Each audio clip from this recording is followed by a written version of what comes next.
Senti Gigi, abbiamo oggi omaggiato Mario Merola. Grande Mario. È stato molto importante all'inizio della tua carriera, ti abbiamo visto qua. Ce lo racconti? Per me è stato come un padre.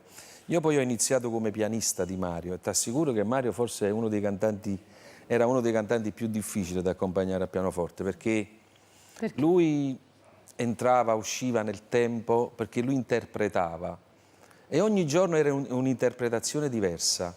Una persona simpaticissima, Mario.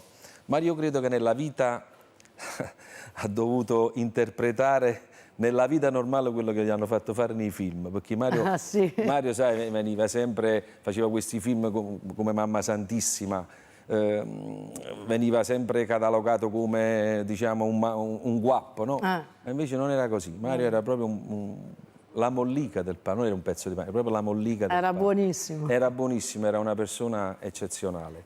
Io ci ho lavorato tanto, ci sono tanti bei ricordi con lui. Ricordo una volta in America, sai, in America gli impresari mettono sempre, quando c'è un concerto di uno, mettono sempre un altro per fare concorrenza, no? Quella volta c'era Mario e Lucio Dalla, 1 metro di neve fuori al teatro. A un certo punto una fila enorme fuori al concerto di Mario e da Dalla non andò nessuno. Arriva a un certo punto Lucio Dalla e disse: senti Mario, da me non è arrivato nessuno, mi sono venuto a vedere il tuo spettacolo. Bellissimo. È stata una cosa bellissima. Ma anche Lucio ne parlava sempre di Mario Merola. Sai, Mario, vedi, una volta ha salvato con il film Zappatore un teatro che stava chiudendo in Canada, a Toronto. Questo arrivò qui, si comprò la famosa pizza del film Zappatore e lo mise in onda ed è stato Zappatore 8 mesi, ma pensa 8 mesi al cinema, in programmazione. Dopodiché poi Mario arrivò con la famosa sceneggiata e stette 3 mesi.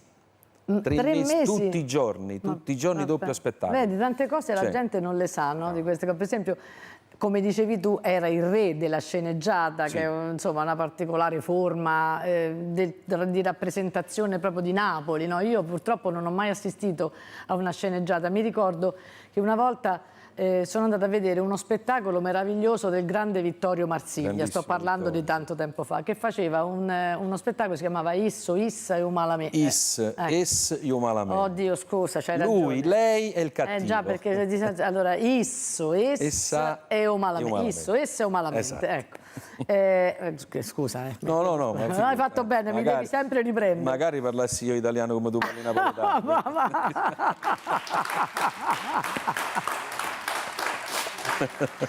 Allora, dicevo che ci hanno fatto morire perché era una parodia naturalmente, però ci faceva capire com'era la sceneggiata, facendoci ridere. Avevo scoperto che per esempio il pubblico interagiva con gli attori. Fa parte dello spettacolo, perché il pubblico interviene, accirelo, ha fatto buon, lascialo, accirelo. E poi quando quello fa qualcosa che non va, loro si fischiano. Si incazzano. Esatto, per cui interagiscono, è meraviglioso. Guarda, la sceneggiata napoletana, nemmeno io, ahimè, ho avuto modo di viverla, ero troppo piccolo, però ovviamente a Napoli, sai, Napoli è una sceneggiata continua, ogni cosa, certo. Però una sceneggiata simpatica. Quindi queste erano comunque storie di vita quotidiane e devo dire che il pubblico, credimi, il pubblico impazziva e tu ti creavi dei nemici, cioè se l'attore, quello cattivo, era cattivo per tutta la vita, anche quando scendeva dal palco. Sì, quando scendeva dal palco, sì, lo odiavano. Un'altra cosa bella che mi ricordo di Mario Merola, che un giorno andammo a suonare, a fare un concerto, e lui mi disse: Gigi, Vermici. Lui mi chiamava Vermici perché era molto magro. Invece adesso sono ingrassato. Sì, parecchio.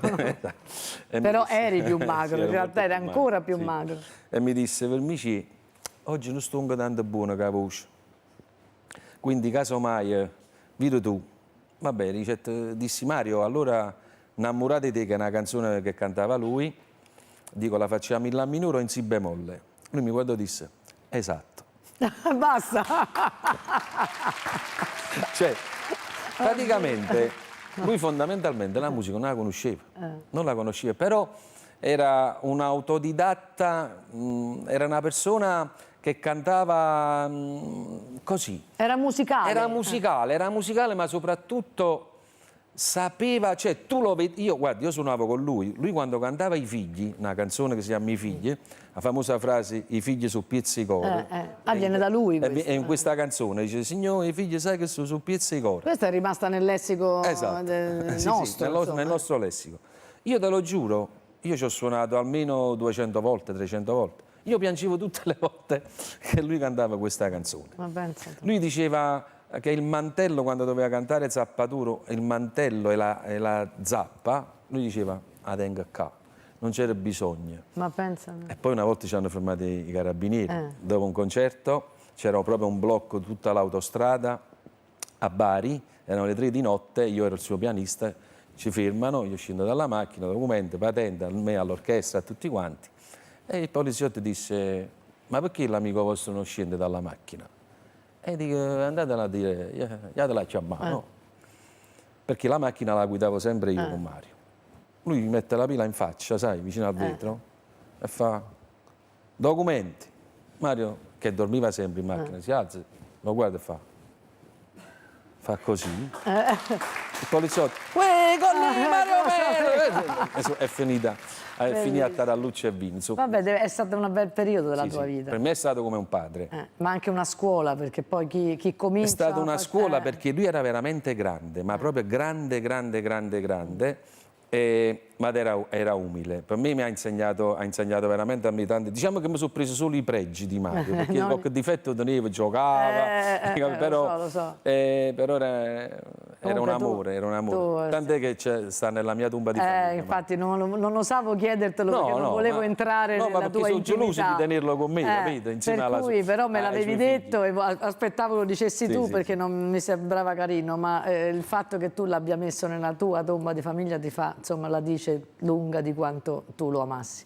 Per cui basta, io che altro ti devo dire? Niente. Ti ringrazio di essere stato qua e di aver dato questa testimonianza. Sai che c'è? Che quando io vengo a cantare da te prendo i punti.